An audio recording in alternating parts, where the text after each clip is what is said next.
Assessore, quanto è importante sensibilizzare i cittadini affinché si trovino preparati quando poi sarà da versare queste imposte?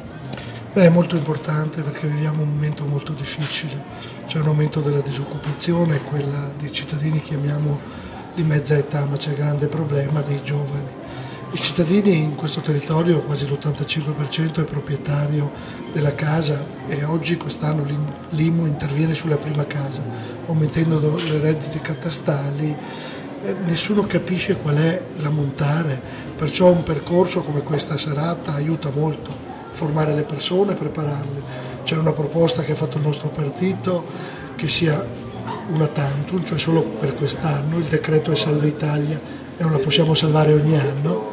E secondo punto abbiamo chiesto di poterla pagare da giugno fino a dicembre, cioè tentare di aiutare le famiglie perché siamo in difficoltà nel comprendere qual è la fascia dei cittadini proprietario di casa con mutuo che non riuscirà a pagare l'IMU.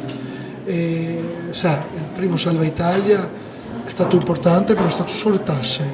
Oggi che si sta andando sulle riforme non vediamo tanta luce. Riforma del lavoro è lì così in grande difficoltà, vediamo che la stessa azione sulla crescita non c'è nessuna azione capace di accompagnare le aziende sullo secondo sviluppo, quello che doveva portare la seconda parte del governo Monti. È chiaro che anche Monti è un governo tecnico, ma a settembre i partiti dovranno fare i conti con lo stato dell'arte, con 6 mesi di governo Monti. E perciò oggi più il territorio si muove, più aiuta a far comprendere alle persone il percorso che gli spetta da oggi a fine anno, più è importante perché non succeda quello che vediamo costantemente, famiglie che si rompono, persone che per dignità si tolgono la vita, cosa che non devono fare assolutamente, devono rivolgersi alle istituzioni.